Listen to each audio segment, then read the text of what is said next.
Halo semuanya, selamat datang di video kelompok 4. Nah, pada video kali ini, kami akan membahas mengenai konsep teoristik terkait bentuk dan alat evaluasi pembelajaran, serta bimbingan belajar bahasa Indonesia di sekolah dasar. Pada mata kuliah, Pendidikan Bahasa Indonesia di kelas tinggi SD, dengan dosen pengampu Ibu Niputu Kusuma Widyastuti MPD. Nah, sebelum lanjut ke materi, izinkan saya untuk memperkenalkan anggota kelompok 4 terlebih dahulu. Dengan saya sendiri, Putu Yuliasih. Selanjutnya ada Putu Epik Mirliani, Putu Adi Swartama, Putu Ayu Widayasih. Kemudian ada Putu Sinta Dewi Pratiwi, Niloh Murtini, dan Niwayan Amita Pratiwi. Untuk selanjutnya, kita akan langsung saja ke materi. Selamat menyaksikan!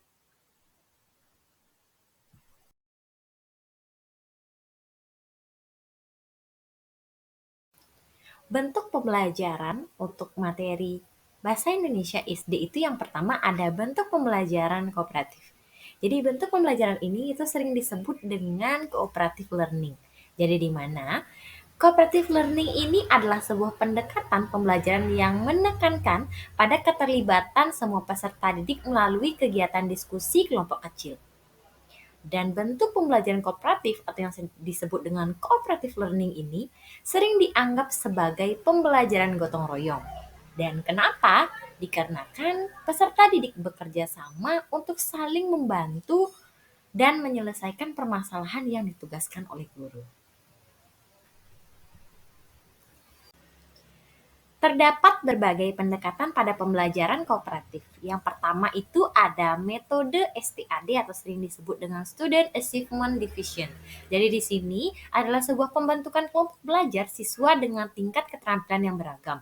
Jadi dengan tujuannya, metode STAD ini lebih mengedepankan pendorongan kerjasama siswa, tanggung jawab siswa, dan juga tingkat pemahaman siswa yang lebih meningkat. Yang kedua itu ada metode Jigsaw. Jadi di sini adalah sebuah metode yang meningkatkan partisipasi siswa, meningkatkan pemahaman materi siswa, dan membangun keterampilan sosial dari siswa itu sendiri. Dan yang ketiga itu adalah metode G atau sering disebut dengan group investigation. Jadi di sini siswa ini diajak bekerja dalam kelompok untuk mencapai permasalahan dan menjawab pertanyaan. Jadi di mana dengan tujuan mendorong siswa untuk mengembangkan pengetahuan dan keterampilan mereka tersendiri. Untuk metode pembelajaran yang keempat ada metode Picture and Picture. Jadi di sini siswa diajak bekerja dalam kelompok untuk membuat gambar atau diagram yang mampu mewakili konsep ataupun ide yang sedang dipelajari atau yang sedang dibuat. Dan yang kelima, ada metode TPS atau sering disebut dengan Think Pair Share. Jadi di sini peserta didik diajak berpikir secara individu mengenai masalah, kemudian mampu berbagi jawaban mereka dengan kelas dan teman mereka tersebut. Jadi di sini metode ini mampu mendorong diskusi dan juga kolaborasi dalam kelas dari siswa tersebut. Selanjutnya, terdapat alat evaluasi pembelajaran dalam bentuk cooperative learning. Yang pertama, alat evaluasi ini dapat melibatkan tes ataupun kuis yang dilakukan oleh guru baik secara individual maupun kelompok siswa. Dan yang kedua, alat evaluasi ini dapat melibatkan tes individual dengan memberikan informasi tentang kemampuan di setiap siswa. Dan sementara, tes kelompok memberikan informasi tentang kemampuan setiap kelompok. Dan yang ketiga, alat evaluasi ini mampu memberikan hasil akhir setiap siswa dalam penggabungan keduanya dan dibagi dua. Jadi dengan nilai setiap kelompok yang sama dalam kelompok yang merupakan hasil kerjasama dalam setiap anggota kelompok. Selanjutnya, bimbingan belajar dengan penggunaan pembelajaran kooperatif. Yang pertama, bimbingan ini bisa dilakukan dengan mengorganisir kelompok siswa untuk belajar bersama dengan setiap anggota kelompok dan bertanggung jawab atas pembelajarannya sendiri. Dan yang kedua, bimbingan ini dapat dilakukan pada aktivitas seperti diskusi kelompok, proyek bersama yang digunakan untuk meningkatkan pembelajaran. Namun, kekurangan seperti free rider diffusion of responsibility, dan learning a part of task specialization perlu diatasi dengan memahami karakteristik siswa, memonitor kemajuan mereka, dan mengintegrasikan metode pembelajaran yang digunakan.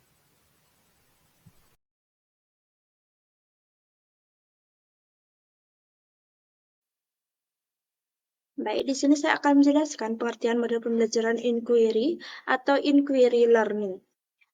Metode inquiry merupakan metode pembelajaran di mana seluruh kemampuan yang dimiliki siswa dipakai untuk mencari dan melakukan suatu penyelidikan secara sistematis, kritis, logis, dan analitis untuk memperoleh jawaban atas rumusan masalah yang sudah dirumuskan oleh siswa itu sendiri.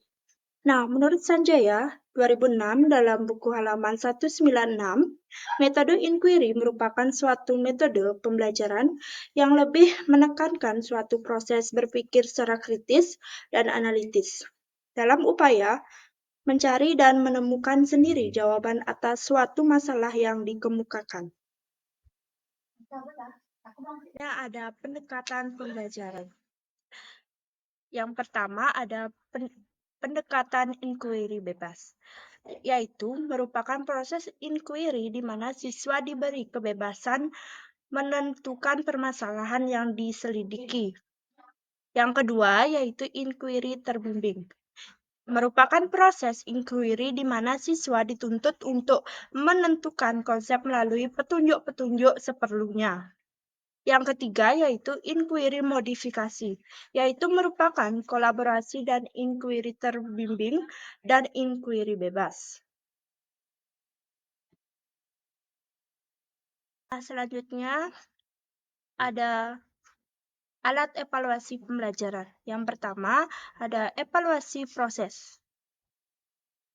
Pada evaluasi proses, fokus pada bagaimana peserta didik menyelidiki dan menyelesaikan masalah, termasuk penggunaan sumber daya, keterlibatan dalam diskusi, dan pengembangan keterampilan penyelidikan. Yang kedua yaitu evaluasi produk. Jadi, menilai hasil dari proses penyelidikan seperti laporan, presentasi, atau proyek yang dibuat oleh peserta didik. Yang ketiga yaitu evaluasi pembelajaran. Jadi, mengukur pemahaman dan keterampilan peserta didik dalam bahasa Indonesia melalui tes, latihan, atau observasi.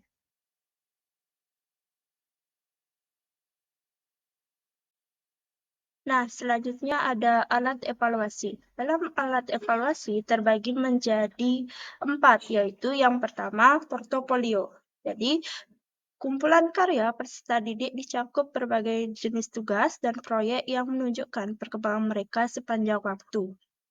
Yang kedua yaitu kuesioner, yaitu adalah alat untuk mengumpulkan umpan balik dari peserta didik tentang proses belajar mereka, termasuk tantangan yang dihadapi dan bagaimana mereka mengatasinya. Yang ketiga yaitu observasi. Jadi, pengamatan langsung oleh pendidik atau asisten terhadap proses belajar peserta didik.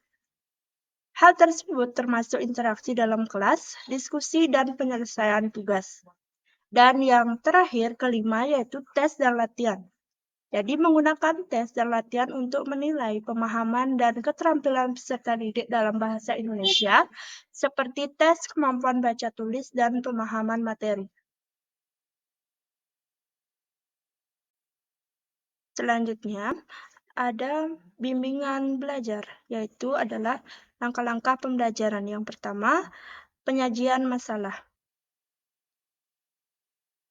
Mulailah dengan menyajikan masalah atau pertanyaan terbuka yang memicu rasa ingin tahu siswa. Contohnya, bagaimana kita bisa mengukur kecepatan reaksi kimia secara akurat.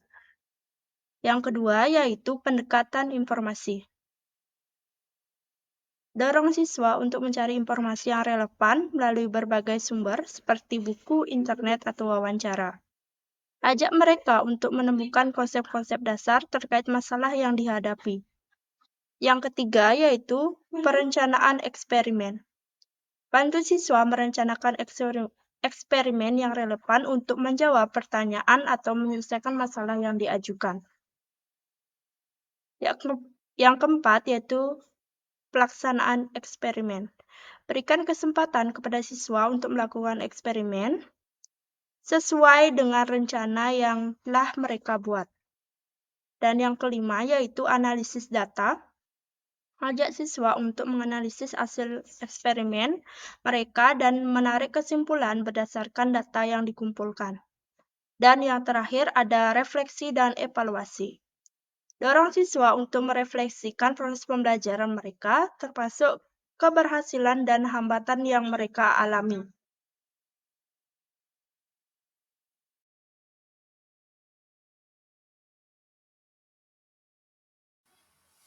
Di sini saya akan melanjutkan materi tentang pembelajaran kolaboratif e-learning. Pembelajaran kolaboratif e-learning adalah pendekatan atau proses pembelajaran yang melibatkan kelompok peserta didik di mana setiap anggota menyumbangkan informasi, pengalaman, ide, sikap, pendapat, kemampuan, dan keterampilan yang dimiliki untuk bekerja sama dalam memecahkan masalah, menyelesaikan tugas, atau membuat suatu produk. Dalam pembelajaran kolaboratif, proses belajar tidak hanya sekedar bekerja sama dengan suatu kelompok, tetapi lebih kepada suatu proses pembelajaran yang melibatkan proses komunikasi secara utuh dan adil di dalam kelas. Selanjutnya yaitu pendekatan pembelajaran berbasis kolaboratif e-learning. Yang pertama itu kelompok kerja. Kelompok kerja kecil siswa untuk mengerjakan tugas atau proyek bersama. Yang kedua yaitu proyek kelompok. Proyek kelompok menyediakan proyek yang memerlukan kerjasama tim seperti membuat video, membuat presentasi, atau menulis laporan. Yang ketiga itu diskusi kelompok. Mengadakan diskusi kelompok tentang topik atau materi yang diajarkan. Yang keempat itu pembelajaran berbasis teknologi. Menggunakan teknologi untuk mendukung pembelajaran kolaboratif seperti platform belajar online. Yang kelima itu pembelajaran berbasis proyek, mengintegrasikan pembelajaran bahasa Indonesia dengan proyek nyata atau simulasi yang memerlukan kerjasama tim. Yang keenam yaitu pembelajaran berbasis kompetensi, mengadakan kompetisi atau lomba yang melibatkan kelompok siswa dalam menyelesaikan tugas. Yang ketujuh itu pembelajaran berbasis refleksi, mendorong siswa untuk melakukan refleksi terhadap pembelajaran mereka sendiri. Yang kedelapan itu pembelajaran berbasis feedback, memberikan umpan balik konstruktif kepada siswa tentang kinerja mereka dalam konteks kolaboratif.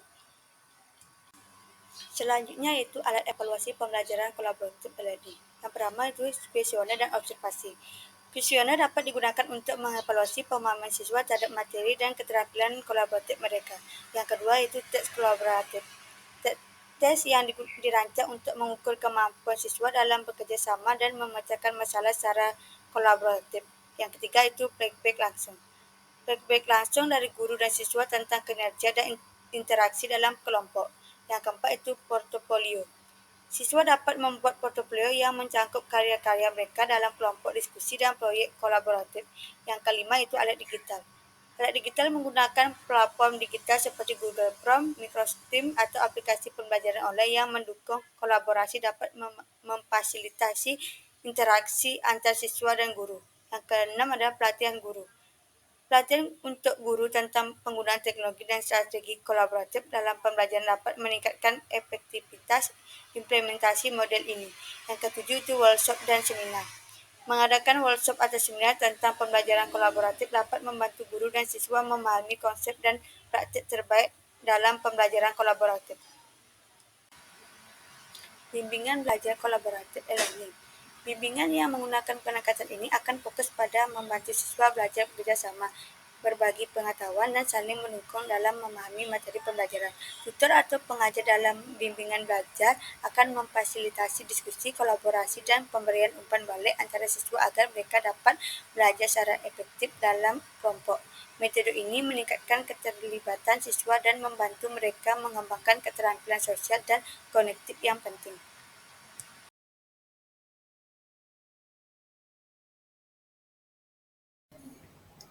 PJBL, model pembelajaran proyek based learning adalah pendekatan pembelajaran yang menekankan pada pembuatan produk atau hasil akhir yang dapat diperlihatkan oleh peserta didik. Dalam konteks bahasa Indonesia di sekolah dasar, PJBL dapat diterapkan dengan membantu siswa mengerjakan proyek yang berkaitan dengan menulis cerita, membuat video, dan melakukan presentasi. Pendekatan pembelajaran. Pendekatan pada model PJBL meliputi yang pertama, pembelajaran berbasis proyek. Jadi, di dalam pembelajaran berbasis proyek menggunakan proyek atau kegiatan sebagai media untuk mengintegrasikan pengetahuan baru berdasarkan pengalaman nyata. Peserta didik melakukan eksplorasi penilaian dan informasi untuk menghasilkan berbagai bentuk hasil belajar. Yang kedua, kolaborasi dan penyelidikan. Jadi di dalam PJBL melibatkan siswa dalam kegiatan penyelidikan yang kooperatif dan berkelanjutan. Hal ini memungkinkan siswa untuk menggali materi dengan menggunakan berbagai cara yang bermakna bagi mereka dan melakukan eksperimen secara kolaboratif. Yang ketiga yaitu pertanyaan esensial. Jadi pembelajaran dimulai dengan pertanyaan esensial yang memberi penugasan kepada siswa dalam melakukan suatu aktivitas. Hal ini menjadi titik awal dalam mengumpulkan dan mengintegrasikan pengetahuan baru. Yang keempat yaitu perencanaan kolaboratif. Dalam perencanaan ini dilakukan secara kolaboratif antara guru dan siswa, termasuk menyusun jadwal aktivitas dalam menyelesaikan proyek. Hal ini mencakup membuat timeline, deadline, dan memilih alat bahan yang dapat digunakan untuk membantu penyelesaian kegiatan proyek. Yang kelima yaitu monitoring dan evaluasi. Peserta didik mengerjakan proyek dan guru harus aktif dalam memonitori serta penilaian ini diharapkan bisa memberikan umpan balik bagi pemahaman peserta didik dan digunakan oleh guru untuk menyusun strategi pada pembelajaran selanjutnya. Yang terakhir yaitu kelebihan dan kekurangan. Tentu saja di dalam model PJBL ini ada kelebihan dan kekurangannya. Yang di antara lain kelebihannya seperti meningkatkan ketekunan peserta didik dan keterampilan dalam mengelola suatu proyek. Namun juga memiliki kekurangan seperti membutuhkan peralatan yang lebih kompleks dan memakan waktu yang cukup lama untuk penyelesaiannya. Alat evaluasi pembelajaran. Alat evaluasi pembelajaran pada PJBL meliputi refleksi dari kegiatan yang telah dijalankan, diskusi ringan dengan peserta didik, dan penilaian terhadap hasil proyek. Guru dapat melakukan evaluasi ini melalui diskusi dengan siswa tentang pengalaman mereka selama mengerjakan proyek, serta melalui penilaian hasil akhir proyek tersebut. Evaluasi ini bertujuan untuk memberikan umpan balik kepada siswa dan memahami sejauh mana mereka telah memahami dan menerapkan materi yang telah dipelajari.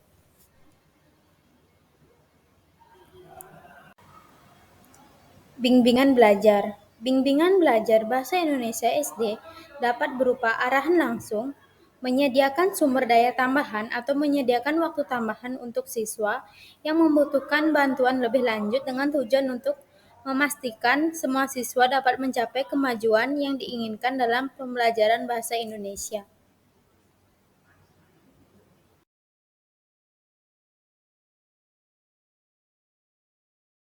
Baik, selanjutnya mengenai pengertian discovery learning.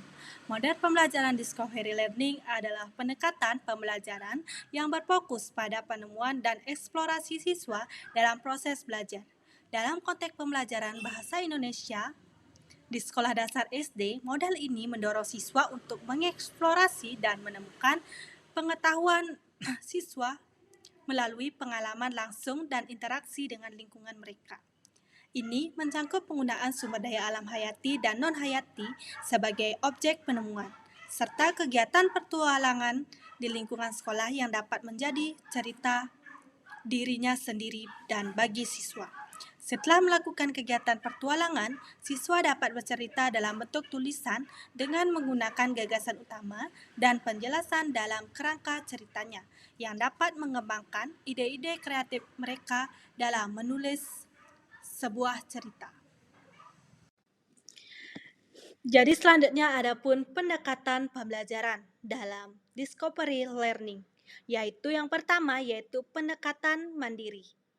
Dalam pendekatan mandiri ini, siswa diberikan kebebasan untuk mencari tahu dan menemukan informasi atau pengetahuan tentang bahasa Indonesia. Ini berarti mereka harus menggunakan berbagai sumber dan media untuk memahami konsep-konsep yang diajarkan.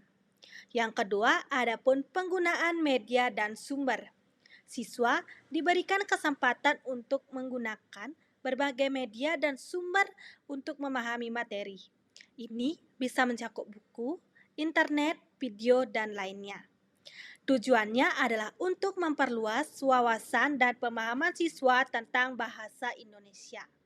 Yang ketiga, adapun pembelajaran berbasis proyek. Dalam pembelajaran berbasis proyek ini, siswa diberikan proyek atau tugas yang memerlukan mereka untuk menggunakan kemampuan berpikir kritis mereka untuk menyelesaikan masalah atau tantangan yang terkait dengan bahasa Indonesia. Proyek ini berupa penulisan cerita, membuat video, ataupun proyek lainnya yang relevan dengan materi yang telah diajarkan. Yang keempat yaitu pembelajaran kolaboratif. Dalam pembelajaran kolaboratif ini, siswa diberikan kesempatan untuk bekerja sama dalam kelompok atau tim untuk menyelesaikan tugas ataupun proyek. Ini membantu mereka untuk belajar dari satu sama lain dan memperkuat pemahaman mereka mengenai bahasa Indonesia. Yang kelima, pengembangan keterampilan berpikir kritis. Adapun pengembangan keterampilan berpikir kritis ini adalah salah satu tujuan utama dari pendekatan discovery learning, yaitu bertujuan untuk mengembangkan keterampilan berpikir kritis siswa melalui proses eksplorasi dan penemuan.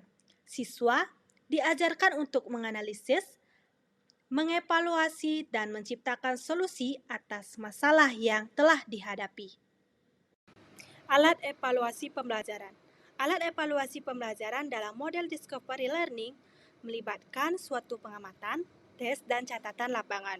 Observasi dilakukan oleh guru untuk menilai kemajuan siswa dalam proses belajar, termasuk kemampuan mereka dalam menulis teks cerita petualangan.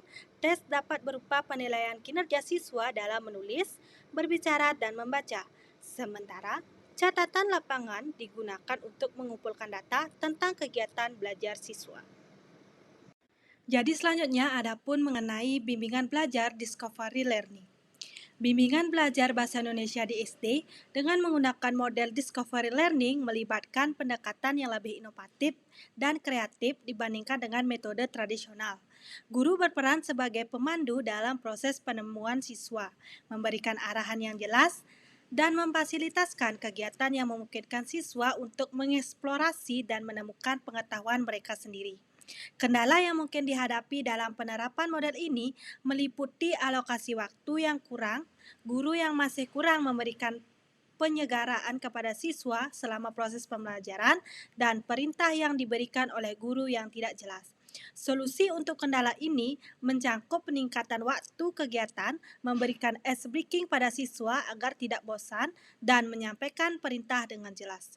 Dengan menerapkan model discovery learning, pembelajaran bahasa Indonesia di SD dapat menjadi lebih menarik dan efektif dengan peningkatan kemampuan siswa dalam menulis teks cerita petualangan dari keterampilan bahasa Indonesia secara menyeluruh.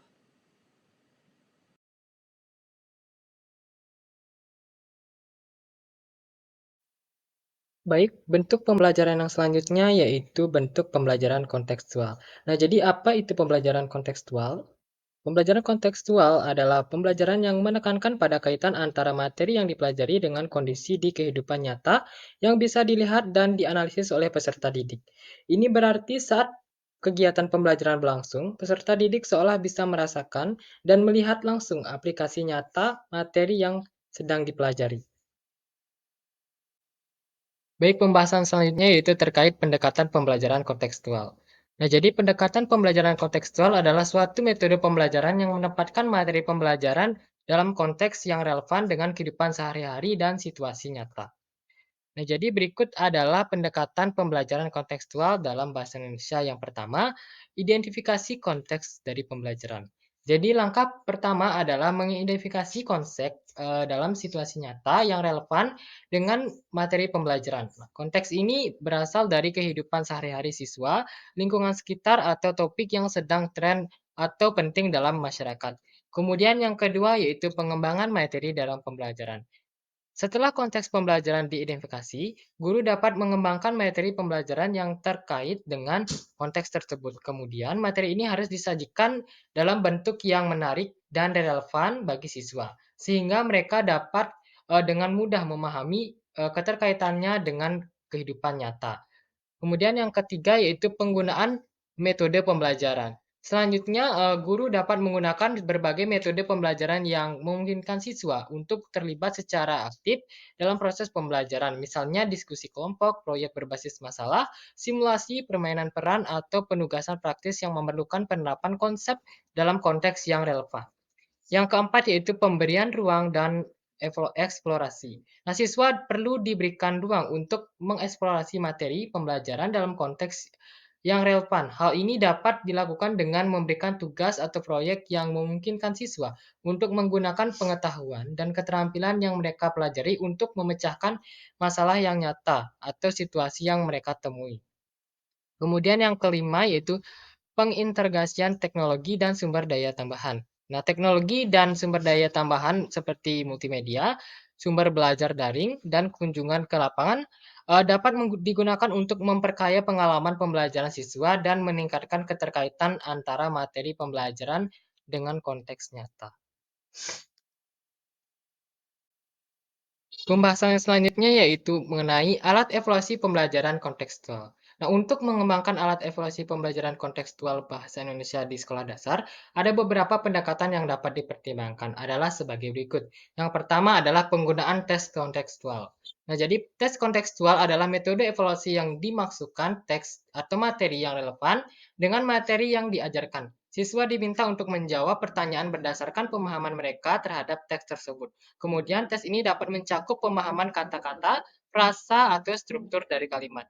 Yang kedua yaitu proyek kontekstual. Nah, jadi proyek kontekstual memungkinkan siswa untuk menerapkan pengetahuan dan keterampilan mereka dalam situasi nyata atau simulasi. Nah, misalnya siswa dapat diminta untuk menulis laporan tentang peristiwa atau karakter dalam buku, atau untuk membuat presentasi tentang topik tertentu. Kemudian yang ketiga yaitu penilaian portofolio. Nah, penilaian portofolio melibatkan pengumpulan dan penilaian karya siswa sepanjang waktu untuk menunjukkan perkembangan mereka. Nah, ini bisa mencakup karya tulis, presentasi, atau proyek yang menunjukkan pemahaman dan keterampilan siswa dalam bahasa Indonesia. Yang keempat yaitu penggunaan teknologi. Nah, jadi, penggunaan teknologi dapat digunakan untuk membantu dalam evaluasi pembelajaran kontekstual. Misalnya, aplikasi atau platform online dapat digunakan untuk penyediaan teks kontekstual, kemudian proyek, dan penilaian portofolio. Nah, teknologi juga dapat digunakan untuk mengumpulkan dan menganalisis data dari siswa secara otomatis. Nah, yang terakhir yaitu yang kelima, pendidikan berbasis kompetensi. Nah, jadi pendekatan ini menekankan pada pengembangan keterampilan dan pengetahuan siswa yang relevan dengan dunia kerja dan kehidupan sehari-hari. Nah, ini dapat mencakup penggunaan bahasa Indonesia dalam konteks praktis seperti komunikasi, penulisan, dan presentasi. Pembahasan yang terakhir pada bentuk pembelajaran kontekstual adalah bimbingan pembelajaran kontekstual. Nah, dalam bimbingan belajar kontekstual dalam bahasa Indonesia di sekolah dasar, merupakan pendekatan yang menekankan pada penggunaan konteks sosial dan budaya sebagai dasar untuk memahami dan menggunakan bahasa Indonesia. Pendekatan ini berbeda dari pendekatan tradisional yang lebih fokus pada struktur dan aturan bahasa. Nah, jadi berikut adalah beberapa aspek yang penting dari bimbingan kontekstual dalam belajar bahasa Indonesia di sekolah dasar, yaitu yang pertama, penggunaan bahasa dalam konteks nyata. Ya, bimbingan kontekstual mendorong siswa untuk menggunakan bahasa dalam situasi nyata, seperti dalam percakapan, diskusi, interaksi sosial. Nah, ini membantu siswa untuk memahami bagaimana bahasa digunakan dalam kehidupan sehari-hari dan memperkuat pemahaman mereka tentang bahasa. Kemudian yang kedua itu penggunaan bahasa untuk komunikasi. Nah, salah satu tujuan utama bimbingan kontekstual adalah untuk mengembangkan kemampuan komunikasi siswa. Ini mencakup kemampuan untuk menyampaikan ide, dan informasi dengan jelas dan efektif, serta mendengarkan dan memahami orang lain. Kemudian yang ketiga yaitu penggunaan bahasa untuk ekspresi diri. Nah, bimbingan kontekstual juga menekankan pada pentingnya bahasa sebagai alat untuk ekspresi diri. Nah, ini mencakup penggunaan bahasa untuk mengekspresikan perasaan, ide, dan pendapat dari siswa. Kemudian yang keempat yaitu penggunaan bahasa untuk mengembangkan keterampilan sosial. Nah, dengan menggunakan bahasa dalam konteks sosial, siswa dapat mengembangkan keterampilan siswa mereka. Kemudian seperti bekerja sama, empati, dan kemampuan negosiasi. Kemudian yang terakhir yaitu penggunaan bahasa untuk mengembangkan keterampilan kritis. Nah, bimbingan kontekstual juga membantu siswa dalam mengembangkan keterampilan kritis seperti analisis, evaluasi, dan pemecahan masalah melalui penggunaan bahasa.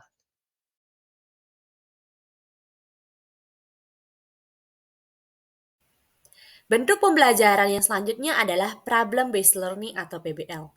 Model pembelajaran problem-based learning merupakan pendekatan pembelajaran yang berfokus pada pemecahan masalah nyata atau kompleks. Jadi PBL itu dapat mendorong siswa untuk menjadi pusat dari proses pembelajaran mereka sendiri, di mana mereka mencari solusi untuk masalah yang relevan dan penting. Jadi dalam konteks pembelajaran bahasa Indonesia di sekolah dasar, PBL itu dapat membantu siswa mengembangkan keterampilan berpikir kritis, kemampuan komunikasi, dan pemahaman konteks sosial. Untuk selanjutnya adalah pendekatan pembelajaran PBL. Pendekatan pembelajaran yang menekankan pada pemecahan masalah siswa melalui pengalaman nyata, penelitian mandiri, dan kolaborasi. Adapun beberapa pendekatan yang sering digunakan dalam model pembelajaran PBL. Yang pertama, pembelajaran berbasis masalah atau problem-based learning. Atau di mana siswa diberikan masalah atau situasi yang nyata dan autentik dari kompleks yang memerlukan pemecahan. Mereka kemudian melakukan penelitian, analisis, dan pengembangan solusi secara mandiri atau dalam kelompok. Yang kedua, kasus berbasis pembelajaran case-based learning. Siswa mempelajari kasus nyata atau fiktif yang menghadirkan tantangan atau masalah yang relevan pada materi pembelajaran, yang mana mereka kemudian menganalisis kasus tersebut, mencari informasi, dan juga mengembangkan pemahaman serta solusi. Yang ketiga, proyek berbasis pembelajaran atau project-based learning. Siswa bekerja dalam proyek yang menuntut penerapan pengetahuan dan juga keterampilan dalam konteks nyata. Mereka mengembangkan proyek dari awal hingga akhir, memecahkan masalah yang muncul, dan juga menyajikan hasil kerja mereka. Yang keempat, simulasi dan juga permainan peran atau simulation and role playing. Jadi, siswa dituntut terlibat dalam simulasi situasi tertentu atau memainkan peran dalam skenario yang relevan dengan materi pembelajaran.